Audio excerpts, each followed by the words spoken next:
Welcome to this explainer. Today, we're going to decode the underlying mechanics of something we literally all do every single day, yet, we rarely stop to actually analyze it. We're talking about how we connect, how we share information, and ultimately how we get things done at work. So let's jump straight into the foundational architecture of workplace communication. Okay, let's dive right into this with a little reality check. I want you to take a second and really guess what percentage of your daily professional life is actually spent communicating. I mean, factor in the emails, the meetings, those quick desk-side chats, Slack messages, reading reports, the whole shebang. You got a number in your head? Well, if you guess somewhere around 75%, you are absolutely spot on. Multiple studies estimate that professionals spend between 70 to 80% of their working time communicating. Think about what that actually means for a second. In a standard 8-hour workday, you're spending roughly 6 hours every single day just processing, sending, and decoding information. And this brilliantly illustrates why mastering this isn't just some nice-to-have soft skill. No way. It is the absolute vital engine of your entire career. Now, let's play with our brains for a second. Imagine the classic phrase, draw what I say. Picture us sitting back to back. I've got a drawing in my hands, and I start describing it to you, shape by shape, color by color. But here's the catch. You're not allowed to ask me a single question. Do you genuinely think your final drawing is going to perfectly match mine? Yeah, probably not. And this proves a massive point. Just broadcasting instructions out into the void doesn't guarantee the other person is picturing the exact same result in their head. And honestly, that brings us right to the core paradigm shift of this entire explainer. Communication is not what we say, it's what others understand. Let that sink in for a moment. True professional success isn't measured by your spoken output, or how many words you typed, or how beautifully formatted that presentation was. It's measured exclusively by shared understanding. Basically, did the idea in your head successfully recreate itself in theirs? So the crucial point really comes down to how we define all this. Workplace communication is a process through which two or more people exchange information, ideas, thoughts, and emotions to gain a common understanding of the intended message. Notice those keywords there. It's an active exchange, and the ultimate end goal is always that common understanding. In a workplace context, we're doing this to hit specific work-related goals and, of course, to keep our professional relationships running smoothly. So, here's our agenda to unpack the layers of workplace communication today. First, dimensions of form. Second, directions of communication. Third, formal versus informal channels. And finally, overcoming communication barriers. Section 1. Dimensions of form.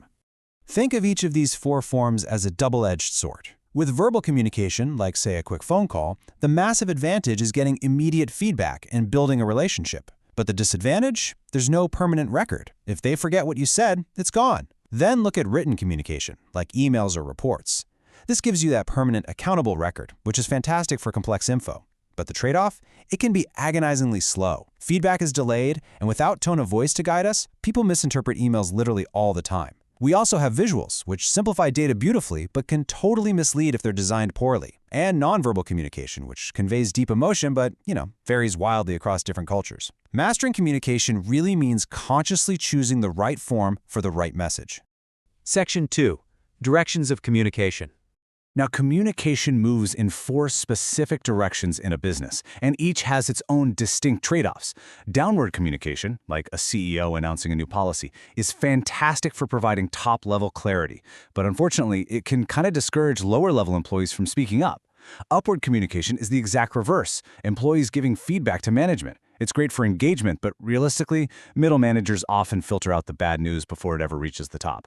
Then we have horizontal or lateral communication, which is basically peers talking to peers.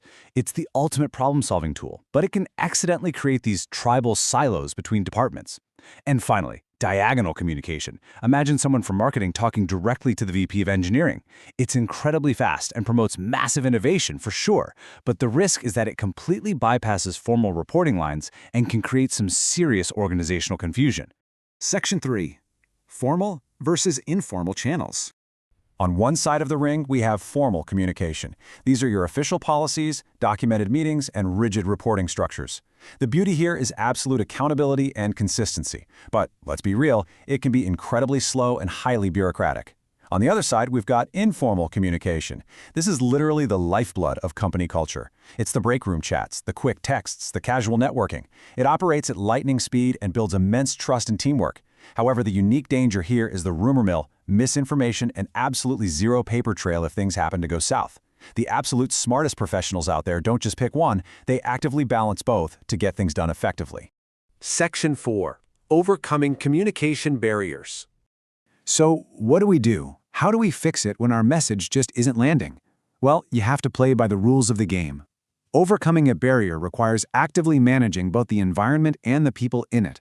Rule number 1. Know your audience. I mean, you wouldn't explain a project to the CFO the exact same way you'd explain it to the graphic design team, right? Second, know your audience's mood. This is all about emotional intelligence. Are they stressed? Are they bored? You've got to read the room. And finally, the most powerful step of all, make your audience's mood. If your team is panicking about a tight deadline, you don't just yell facts at them. You craft your delivery to project calm and structure, actively shifting their mood so they're actually capable of absorbing the information. As we wrap up this explainer, I want to leave you with a direct challenge. Take a second to genuinely reflect on a past project that failed or maybe a workplace conflict you experienced recently. Chances are it was rooted in a communication barrier. If you had dropped the need to just say your piece and instead relentlessly focused on achieving that shared understanding, how would the outcome have changed? Next time you're drafting an email or walking into a big meeting, remember the architecture we decoded today. It is never just about what you say, it's entirely about what they understand. Keep applying these tools and watch your workplace connections completely transform. Well,